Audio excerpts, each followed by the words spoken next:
고린도전서 15장은 우리가 흔히 부활장이라고 부르죠. 실제로 부활에 대해서 우리가 알고 믿어야 할 내용을 전체적으로 가장 잘 정리해서 보여주고 있는 것이 고린도전서 15장입니다. 고린도전서 15장을 이제 전체는 아니고 오늘 우리가 읽은 데까지만 간략하게 살펴보면 우선 맨 앞에서 바울은 예수 그리스도의 부활이 확실하다는 것을 먼저 다룹니다. 당연하죠. 우리의 부활을 다루기 전에 예수 그리스도의 부활의 확실함을 다루는 게 첫 단추가 되어야 됩니다. 근데 이걸 얘기할 때 바울이 두 가지를 가지고 예수 그리스도의 부활의 확실함을 말해요. 뭐냐면 첫 번째는 성경에, 여기서 성경은 구약 성경이 되겠죠. 성경에 예수 그리스도의 죽으심과 부활이 분명하게 예언되어 있다. 두 번째는 실제로 부활하신 예수 그리스도를 목격한 증인들이 수두룩하다. 자, 이 두 가지, 그러니까 성경의 증언과 실제 경험된 증언, 이것은 올바른 신앙을 확증해주는 두 기둥이라고 할 수 있습니다. 이 두 개가 다 있어야 돼요. 둘 중에 하나만 있으면 안 됩니다. 예를 들면 만약에 성경에 기록되어 있는 일들이 실제로는 전혀 일어나거나 경험되지 않았다면, 여러분 그렇다고 한번 상상해 보십시오. 그러면 우리가 이걸 어떻게 믿을 수 있습니까? 그리고 누가 이것을 증언할 수 있겠습니까? 그러나 지금까지 우리에게 성경의 진리가 힘있게 전파되어 온 것은 하나님께서 이 성경 계시를 주셨을 뿐 아니라 이 성경에 기록하신 대로, 예언하신 대로 역사 속에서 성취하셨고, 또 이 성경에 약속된 내용대로 사람들을 구원하시고 우리에게 확신을 주시고 기도에 응답하시고 위로하시고 도와주시고 합력하여 선을 이루시는 은혜를 역사 속에서 실제로 지금까지 베풀어 오셨기 때문에 지금도 베풀고 계시고, 그러니까 이 두 가지가 같이 있는 것이죠. 성경의 증언과 그것을 실제로 경험한 증언이 같이 있어요. 자, 또 거꾸로도 볼게요. 만약에 어떤 특별한 신비 체험을, 놀라운 체험을 했다 하더라도 그것이 만약에 성경에 나와 있지 않거나 심지어 성경의 교훈과 충돌을 일으킨다 하면 어떻게 해야 돼요? 그럴지라도 내가 체험했어, 나는 놀라운 체험을 했어 라고 하면서 무조건 하나님의 은혜로 여겨야 될 것인가? 아니죠. 성경 말씀으로 나의 체험과 감정과 사상과 느낌을 분별해서 아깝더라도 성경 말씀에 어긋나는 것이면 버려야 돼요. 그래야 우리의 신앙이 시간이 지날수록 잘못된 길로 빠지지 않고 바르게 자라갈 수 있습니다. 바울은 부활장의 첫 번째 단락에서 예수 그리스도의 부활의 확실함을 증언하는데, 그때 이 두 가지, 올바른 신앙을 확증하는 두 가지 증언을 사용해서 증언한단 말이에요. 어떤 거요? 성경의 증언. 예수님의 부활이 성경에 기록되어 있다. 두 번째, 체험된 증언. 수많은 사람들이 부활하신 예수님을, 나를 포함해서, 나 바울을 포함해서 부활하신 예수님을 만났기에 그 직전까지 예수님의 원수를 행했다가 삶이 180도 유턴한 나를 비롯한 수많은 사람들이 실제로 부활하신 예수님을 만났고 지금도 살아있다. 이렇게 증언하고 있어요. 그리고 이어서 오늘 우리가 읽은 본문까지, 고린도서 15장 12절 34절까지 예수 그리스도의 부활이 그렇게 확실하기에 우리의 부활도 확실하다라는 것을 말합니다. 근데 이건 좀 생각할 필요가 있어요. 예수 그리스도의 부활이 확실하다고 해서 꼭 우리도 부활하라는 법이 있는가? 이런 말이 나올 수 있죠. 자, 이것에 대해서 이제 바울의 논증을 그냥 간단하게 정리하면 이겁니다. 예수 그리스도께서 부활하신 이유 그 자체가 우리를 부활하게 하기 위한 것이니까요. 한번 생각해 보십시오. 예수님은 원래 하나님이시잖아요.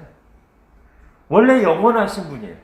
예수님 자신을 위해서는 부활할 이유가 하나도, 요즘 말로 하면 1도 없어요. 예수님 자신을 위해서 부활하실 이유가 없어요. 원래 영원하세요. 아니, 애초에 인간이 되실 필요가 없죠. 예수님이 인간이 되셔서 하신, 인간으로서 겪으신 모든 일은 다 우리를 위한 것입니다. 동정녀 마리아의 몸에서 아기로 태어나신 것, 우리를 위한 거고요. 이 땅에서 하나님의 말씀에 순종하며 30여 년간 온전한 인간으로서 살아가신 것, 전적으로 우리를 위한 것입니다. 그 이후에 모욕을 받으시고 수치를 경험하시고 배신당하시고 침뱉음을 당하시고 짓밟히신 것, 다 나를 위해서입니다. 십자가에 달려 죽으시고 하나님에게까지 버림받으신 것, 다 나를 위해서입니다.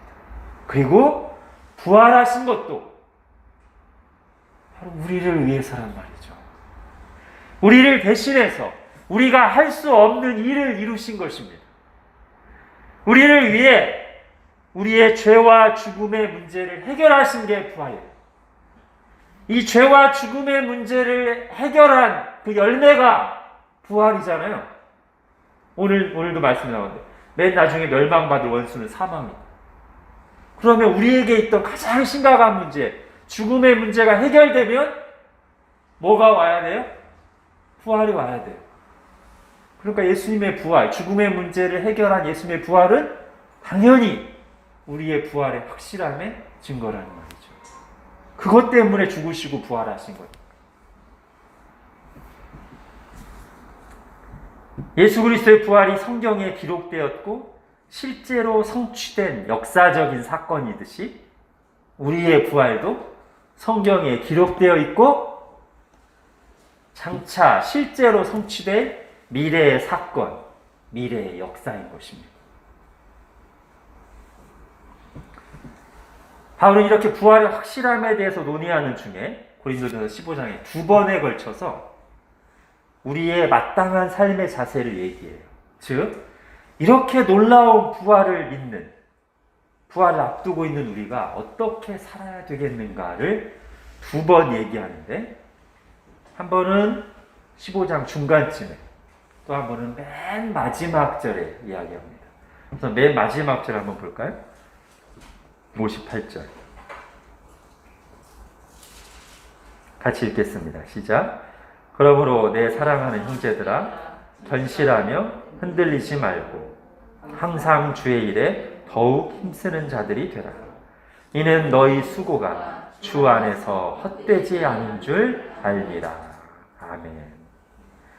그리고 오늘 우리가 읽은 본문에서도 그와 비슷하게 부활신앙을 가진 우리에게 마땅한 삶의 자세를 얘기하는데 그 중에 이런 말씀이 있습니다. 32절 보십시오. 오늘 중심적으로 볼 구절이 32절인데요. 32절 같이 한번 읽겠습니다. 시작. 내가 사람의 방법으로 에베소에서 맹수와 더불어 싸웠다면 내게 무슨 유익이 있으리요? 죽은 자가 다시 살아나지 못한다면 내일 죽을 터이니 먹고 마시자 하리라. 예. 이 중에서도 뒷부분, 죽은 자가 다시 살아나지 못한다면, 다른 말로 하면 부활이 없다면 어떻게 돼요? 내일 죽을 것이니 먹고 마시자 하는 삶이 나올 수밖에 없다. 부활이라는 게 없으면 우리네 인생은 언제 죽을지 모르는, 그리고 그 죽음으로 모든 게 끝나버리는 불확실하고 허무한 인생일 뿐이니 이 땅에서 오늘 주어진 것을 먹고 즐기며 삶을 추구하는 것이 맞지 않는가? 이렇게 얘기하는 거예요. 여러분, 이 말을 한번 잘 보십시오. 바울이 지금 말하고 있는 이것은 우리가 정말 힘있게 신앙생활을 하기 위해서는 부활을 믿는 믿음, 영원한 천국을 믿는 믿음이 절대적으로 필요하다라고 말하는 거예요. 그렇죠? 만약 부활이란 게 없으면 신자도 어떻게 사는 게 마땅해요? 내일 죽을 거니까, 죽음으로 모든 게 끝나니까 먹고 마시자 나올 수밖에 없다. 이 말은 우리가 제대로 신앙생활 하기 위해서는 부활 또는 부활을 믿는 믿음이 절대적으로 필요하다. 또 다르게 말한다면 부활 소망은 우리 신앙의 핵심 중의 핵심이고 그 부활 신앙은 반드시 우리의 매일매일의 삶에 결정적인 영향을 미쳐야만 된다. 즉 부활 신앙을 장착하는 것은 옵션이 아니라 필수다. 부활 신앙이 장착되어 있지 않으면 차가 퍼져서 안 움직인다. 먹고 마시고 즐기자. 부활 신앙이 장착돼야만 이 차가 굴러간다는 거예요. 그러니까 부활 신앙은 있어도 되고 없어도 되는 게 아니에요. 절대적으로 있어야 돼요. 그게 있어야만 신앙이라는 차가 굴러가요. 자, 이거를 좀 더 생각해 보기 전에 잠깐 이사야로 가겠습니다. 왜냐하면 지금 32절에 바울이 말하고 있는 내일 죽을 터이니 먹고 마시자. 이게요, 사실 이사야서에 나오는 표현입니다. 그리고 이 말씀이 나오는, 이 구절이 나오는 그 이사야 본문이 지금 우리가 걷고 있는 이 특별한 재난의 상황과 연결되는 지점이 있어요. 그래서 잠깐 이사야를 갔다 오겠습니다. 이사야서 17장부터 24장인데요. 핸드아웃이 없으니까 여러분이 한번 찾아보십시오. 같이 보면서 하겠습니다. 빠른 속도로. 자, 이사야 17장부터 24장의 전체적인 내용은 하나님의 백성들과 열방에 임할 재앙, 심판을 예언하는 내용이에요. 즉 하나님의 백성, 교회를 포함한 온 세상에 하나님께서 재앙을 내리실 것을 예언하시면서 주는 교훈이란 말이에요. 자, 몇 구절만 찾아보겠습니다. 여러분 24장을 먼저 보십시오. 이사야 24장.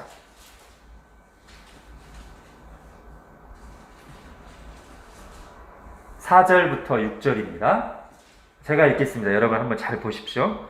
땅이 슬퍼하고 쇠잔하며 세계가 쇠약하고 쇠잔하며 세상 백성 중에 높은 자가 쇠약하며 땅이 또한 그 주민 아래서 더럽게 되었으니 이는 그들이 율법을 범하며 율례를 어기며 영원한 언약을 깨뜨렸습니다. 그러므로 저주가 땅을 삼켰고 그 중에 사는 자들이 정죄함을 당하였고 땅의 주민이 불타서 남은 자가 적도다. 자, 지금 이 말씀은 땅이 황폐하게 된 이유 또는 온 세상이 쇠잔하고 쇠약하게 되는 이유가 뭐라고 얘기합니까? 인간의 죄 때문이라고 얘기합니다. 창세기 3장도 그렇게 얘기하죠. 창세기 3장에 아담과 하와가 처음으로 범죄하는 사건이 나오는데 그 결과가 뭐예요? 인간도 형벌을 받지만 인간의 죄로 인해서 인간이 살고 있는 땅도 저주를 받는 내용이 나오죠. 여기도 같은 맥락이에요. 그러니까 전쟁이나 재난이나 환경오염은 2차적인 원인이란 말이에요. 궁극적인 원인이 아니에요. 1차적인 원인은 뭐냐면 인간의 죄와 그것을 심판하시는 하나님. 이게 1차 원인이에요. 즉 세계적인 재난은 인간의 죄를 심판하시거나 경고하시는 하나님의 도구라는 뜻입니다. 이것이 큰 틀에서의 성경적인 관점이에요. 물론 이게 누구 죄 때문이다 이렇게 구체적으로 말하는 건 아니에요. 그러나 큰 틀에서는 세계 가운데 재난이 일어날 때 기본적으로 인간의 죄를 배경으로 하고 있어요. 그거를 심판하시고 경고하시는 하나님의 뜻이 담겨져 있어요. 자, 하나님께서 그렇게 세상을 심판하실 때 사람들이 생각지도 못했던 일이 일어납니다. 여러분 찾으실 필요는 없고 제가 빠르게 갈게요. 17장에 보면 이전에 떵떵거리던 도시들이 쇠퇴하고 폐허가 돼. 19장에 보면 결코 마르지 않을 것 같았던 나일강이 마른다고 합니다. 그리하여 나일강을 의지하던 사람들이 통곡해요. 나일강에 의지하던 경제가 무너져 내립니다. 23장에 보면 당시에 세계적인 무역항이던 두로가 망해요. 그리고 그걸 보면서 세계 여러 나라 사람들이 충격을 받습니다. 하나님께서는 이 모든 일이 하나님께서 정하신 일, 계획하신 일이라고 하시면서 그 이유를 이렇게 말씀합니다. 여러분 이사야 23장 9절을 보십시오.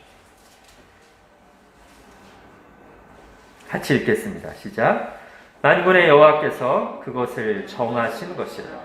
모든 누리던 영화를 욕되게 하시며 세상의 모든 교만하던 자가 멸시를 받게 하려 하십니다. 예, 한마디로 세상의 교만을 꾸짖고 낮추시기 위함이다 라고 말씀합니다. 그럼 제가 방금 이사야에 나온 내용 몇 가지를 요약해서 말씀드렸는데 큰 도시들이 쇠퇴하고 나일강이 말라서 거기에 의지하던 경제가 무너져 내리고 사람들이 대단하게 보던 세계적인 무역항이 망해서 세계가 다 충격을 받는, 여러분 이런 내용들을 쭉 읽어가다 보면 요즘 우리가 경험하고 있는 코로나 사태 때문에 세계로부터 들려오는 뉴스와 약간 연결되는 부분이 있어요. 그동안 선진국이라고 으스대던 큰소리치던 미국과 유럽이 지금 가장 심각하게 휘청거리고 있습니다.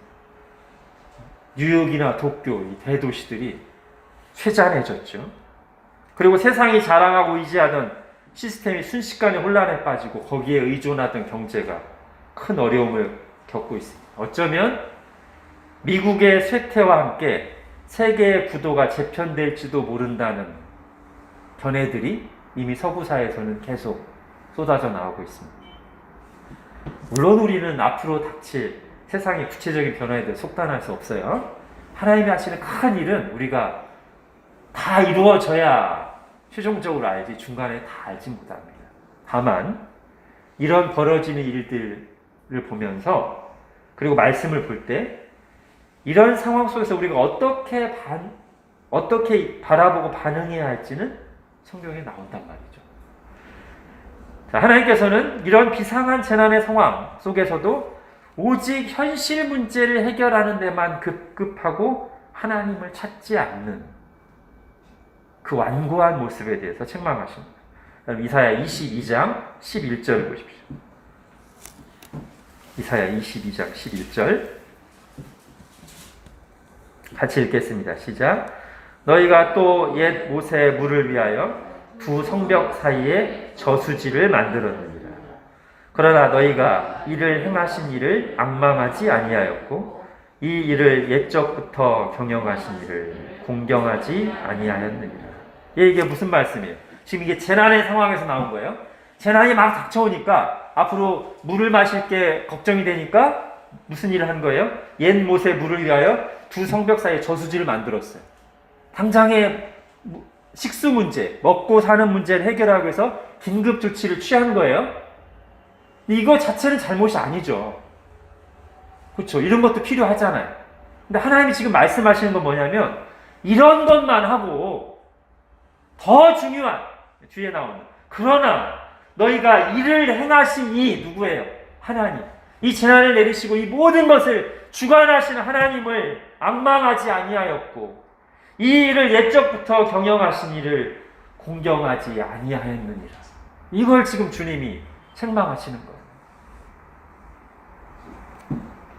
당장에 눈에 보이는 거에만 집착해서 더 그냥 세상적이 되지 이 고난 중에서도 하나님을 찾지 않는, 하나님 앞에 엎드리지 않는 그 모습을 책망하시는 거예요. 그러면서 이어서 이렇게 말씀하시는데요. 12, 13절에 바로 여기에 이제 오늘 고린도서 15장에 나오는 그 구절이 나옵니다. 12절, 13절 같이 읽어보겠습니다. 시작. 그날에 주 만군의 여호와께서 명령하사 통곡하며 애곡하며 머리털을 뜯으며 굵은 배를 띠라 하셨거늘 너희가 기뻐하며 즐거워하여 소를 죽이고 양을 잡아 고기를 먹고 포도주를 마시면서 내일 죽으리니 먹고 마시자 하는도다. 예, 여기 나오죠. 자, 이게 지금 무슨 말씀입니까? 하나님께서 그렇게 재앙을 내리시면서 또는 그 재난을 경고하시면서 하나님이 원하신 건 뭐였어요? 12절에 통곡하며 애곡하며 머리털을 뜯으며 굵은 배를 띠는 거예요. 하나님 우리를 사랑하시는데 고난을 내리실 때 이유가 있잖아요. 그럼 그 고난 중에서 겸손히 자기를 돌아보고 회개하기를 주님이 원하셨는데, 그러기를 위해서 선지자들을 보내서 심판의 경고를 하셨는데, 이 사람들이 회개하기는커녕 오히려 하나님의 말씀을 우습게 여기고 되레 더 노골적으로 세상 쾌락을 추구하면서 하는 말이, 그래? 엄청난 재앙이 닥쳐온다고? 그럼 내일 죽겠네? 그럼 뭐 오늘 실컷 먹고 마시고 즐기지 뭐. 이렇게 반응했다는 거예요. 하나님은 이스라엘의 그런 완악하고 교만한 반응에 더욱 분노하시면서 이렇게 말씀하십니다. 이어서 14절 보십시오. 같이 읽겠습니다. 시작. 만군의 여호와께서 친히 내 귀에 들려 이르시되 진실로 이 죄악은 너희가 죽기까지 용서하지 못하리라 하셨느니라. 주 만군의 여호와의 말씀입니다. 예. 여기서 이 죄악이 뭐예요? 하나님이 말씀으로 심판을 경고하셨는데 그때도 돌이키기는커녕 오히려 하나님의 말씀을 비아냥거리면서 더 그냥 먹고 마시고 즐기자 하는 쪽으로 가는 이 완고와 이 교만, 이것에 대해서 하나님이 더욱 분노하시면서 용서하지 않겠다 말씀하세요. 자, 바울이 오늘 본문에서 만일 부활이라는 것이 없다면 우리에게 나타나게 될 삶의 모습을 한마디로 표현하기 위해서 사용됐던 문장은 본래 이사야 본문에서는 이런 맥락에서 나온 거란 말이에요. 어떤 맥락? 하나님과 그분의 말씀을 우습게 여기는 그런 마음에서 나온 아주 패역한 태도예요. 하나님이 징계를 내리실 때 하시는데도 그 말씀을 조금도 믿지 않고 오히려 우습게 여기면서 하나님을 두려워서 회개하기는커녕 비아냥거리듯 했던 말이 뭐예요? 내일 죽을 것이니 먹고 마시고 즐기자. 그런데 바울이 그 표현을 부활을 믿지 않을 때 나타날 삶의 태도라고 말하고 있어요. 죽은 자가 다시 살아나지 못한다면 내일 죽을 터이니 먹고 마시자 하리라.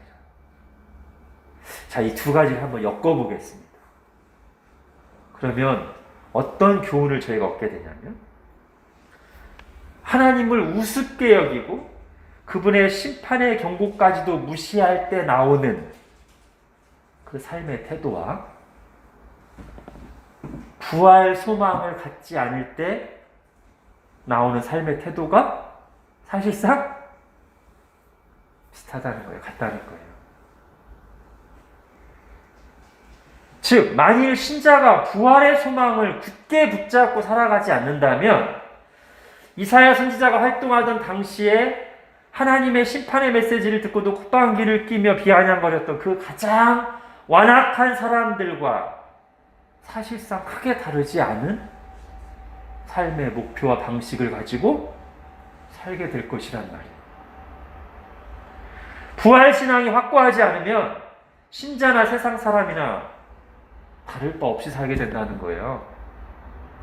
부활신앙이 없으면 평탄하고 잘 나갈 때 세상과 똑같이 교만하고 자기 자랑하고 쌓아놓고 살고, 부활신앙이 없으면 고난 중에 세상과 똑같이 염려하고 더 눈에 보이는 것에 벌벌 떠는 그런 삶을 살게 된다는 말이에요.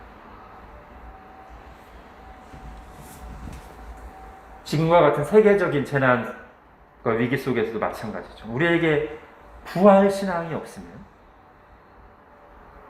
세상과 똑같은 관점을 가지고 뉴스에서 말하는 세상 사람들 다 보는 그것만 보고 그것에 따라서 움직이는 그런 삶을 살 수밖에 없어요. 오로지 건강 문제, 먹고 사는 문제에만 예민하게, 그래서 더 자기 중심적이 돼요.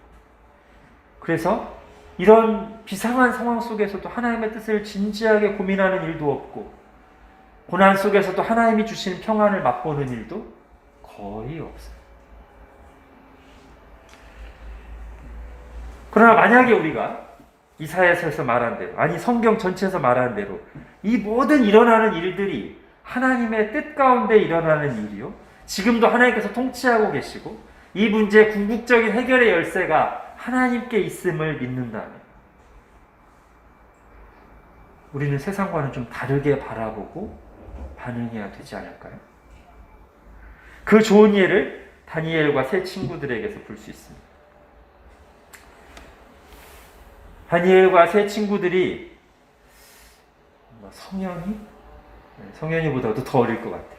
성현이보다도 더 나이가 적을 때, 막 20살, 어쩌면 그거보다 안 된 청소년 때 나라가 망하고 1000km가 훨씬 넘는 곳으로 포로로 끌려갔어요. 그런 엄청난 재앙과 격변을 실제로 겪을 때 세상적인 관점으로만 보면 어떻게 반응하게 될까요? 저는 크게 둘 중에 하나가 나오리라고 봅니다. 하나는 그 현실에 적응해서 바벨론의 질서에 순응하면서 거기서 출세할, 살아남을 궁리를 하는 것. 그렇죠? 또 하나는 다양한 방식으로 우리나라를 멸망시킨 그 바벨론에 저항하면서 독립운동 또는 우리나라 회복운동을 하는 것. 세상적으로 의로운. 자, 옳고 그름을 떠나서 이것이 세상적인 관점에서 나올 수 있는 전체 반응의 스펙트럼일 거예요. 그리고 아마도 그런 상황 속에서 많은 이들은 절망하면서 나라도 망했는데, 희망이 보이지 않는데 하면서 하나님의 말씀을 바른 길로 가기는커녕 오히려 죄의 유혹에 빠질 가능성이 많죠. 그런데 다니엘과 세 친구는 완전히 다르게 반응했어요. 왜냐하면 그들은 지금 자신들이 겪고 있는 그 비참한 상황, 이 엄청난 재난을 세상 사람들이 말하는 뉴스에서만 듣는 방식으로 보지 않고 하나님의 말씀을 가지고 해석했어요. 이 말씀 어디서 온 걸까요? 다니엘이 포로로 끌려오기 전에 유대 지역에서 막 선지자로 활동하던 예레미야를 비롯한 당시의 선지자들이 전하는 말씀, 그리고 그 선지자들이 토대를 두고 있는 모세의 율법, 그 말씀들을 가지고 자기들이 처한 상황을 해석했어요. 그랬더니 그들에게 일어난 이 참담한 상황은 하나님 말씀을 떠나 우상 숭배와 온갖 죄악에 빠졌기 때문이라는 사실을 분명히 알 수 있었어요. 그리고 이렇게 하나님의 관점에서 해석을 하고 나니까 그들이 앞으로 어떻게 살아야 될지가 너무 확실히 보였어요. 자, 이렇게 해석한 겁니다. 정리하면, 우리 민족이, 우리 조상이 하나님을 버리고 죄를 지었더니 하나님 말씀대로 징계를 받아서 지금 우리가 이 상황에 처했구나. 근데 여기서도 우리가 정신 차리지 않고 우상 숭배하고 죄짓기를 계속한다면 우리는 더 비참하게 되고 소망이 없을 것이다. 그러나 만일 우리가 지금이라도 하나님을 경외하고 의지하고 말씀에 순종해서 산다면 죄를 지을 때 말씀대로 징계하시니가 말씀에 순종할 때 말씀대로 회복시키실 것이다. 이런 관점을 갖게 됐어요. 그래서 그들은 바벨론 왕궁 안에서, 적진의 그 중앙에서, 세상의 한복판에서 세상과는 전혀 다른 관점을 가지고 하나님의 백성으로서 살았습니다. 그리고 하나님께서는 그런 그들에게 세상이 가지지 못한 지혜를 주시고 그들의 삶을 도와주시고 그들을 통해 영광을 받으셨죠.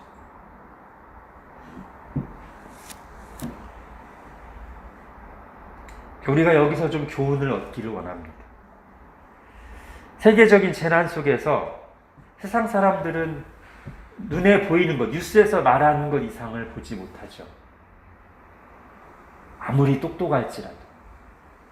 그러나 신자들은 그리 똑똑하지 않을지라도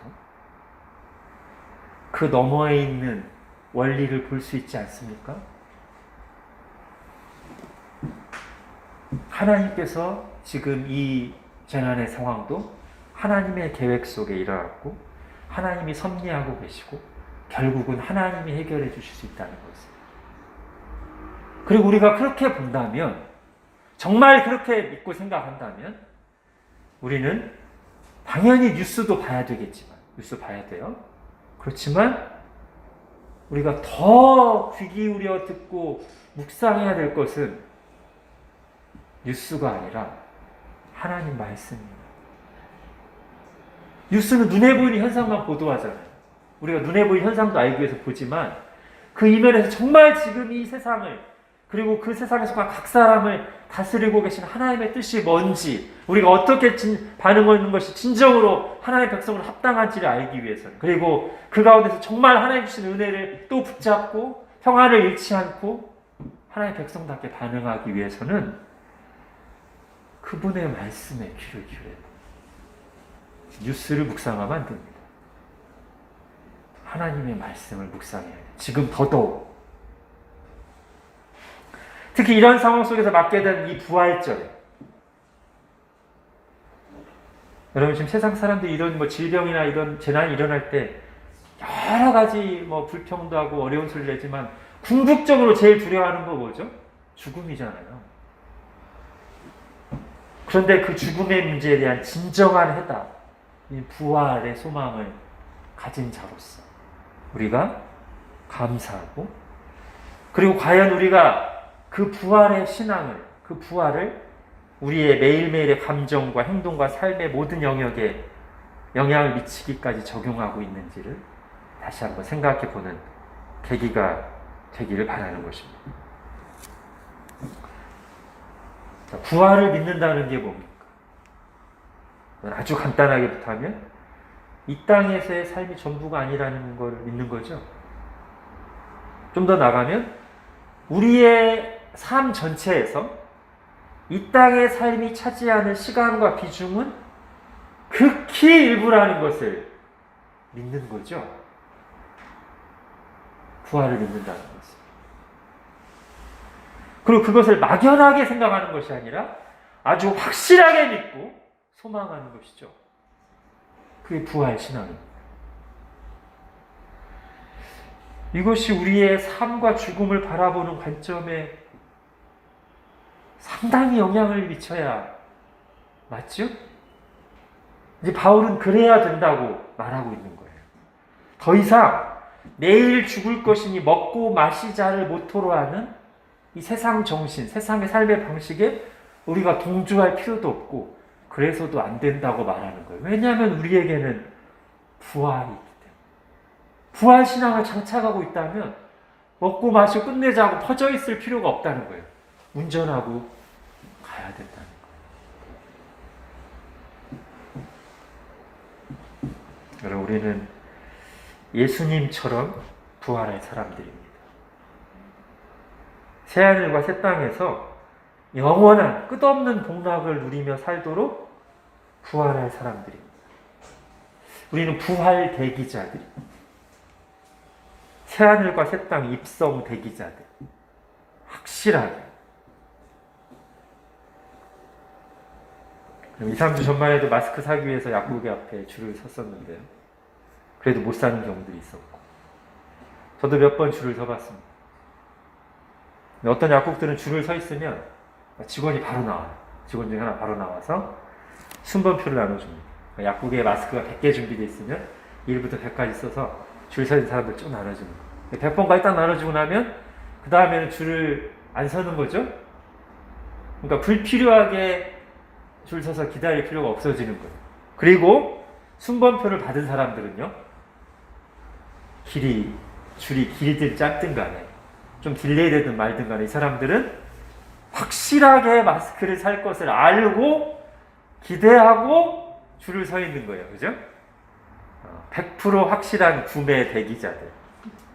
그래서 조금 약국에서 이렇게 버벅거리고 딜레이해도 크게 걱정하거나 그러지 않아요. 어차피 살 거거든.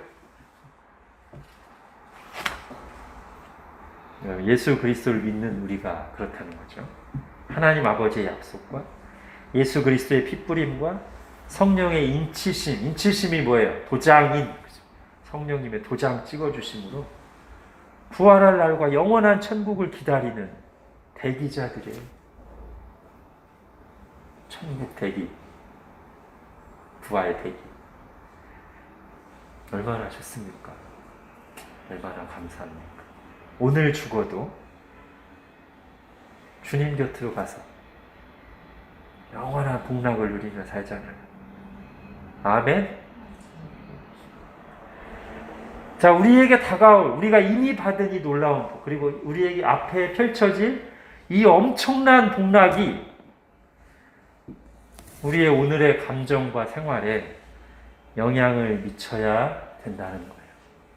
오늘 성경이 말하는 게 그거예요.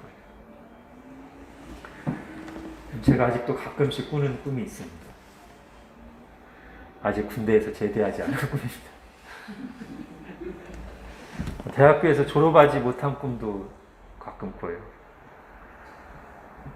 뭐 사람마다 차이가 있을 수 있습니다. 군 생활을 조금 이렇게 보람 있게 하신 분들은 덜 할 텐데, 저는 제가 군대에 있을 때가 영적으로 가장 힘들 때, 바닥을 치고 그럴 때여서, 제가 깨질 때여서 군 생활이 너무 힘들고 싫었어요.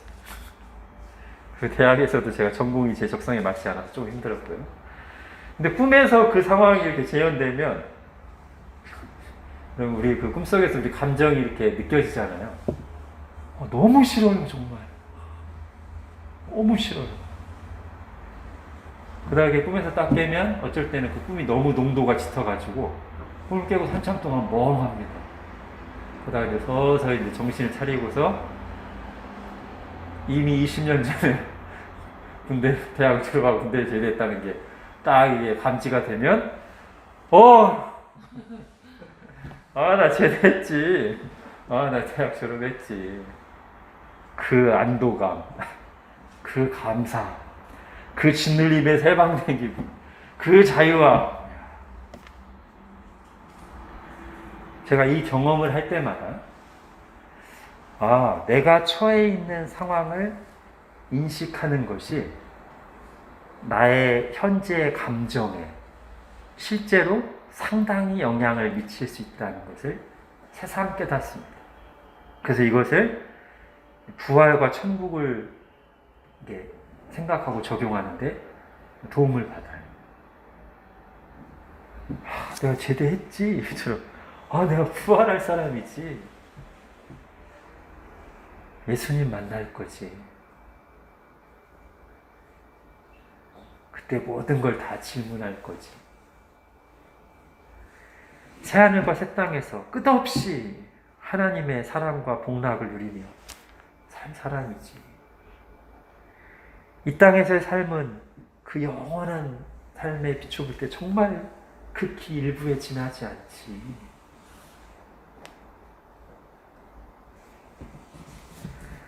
군대를 제대한 것과는 비교도 할 수 없는 이 놀라운 은혜의 사실이 저의 감정, 삶의 목표, 사람들을 대하는 태도, 예배하는 자세, 하나님 말씀에 반응하는 모습, 삶의 모든 영역에서 실제적으로 힘있게 영향을 미치기를 소원합니다.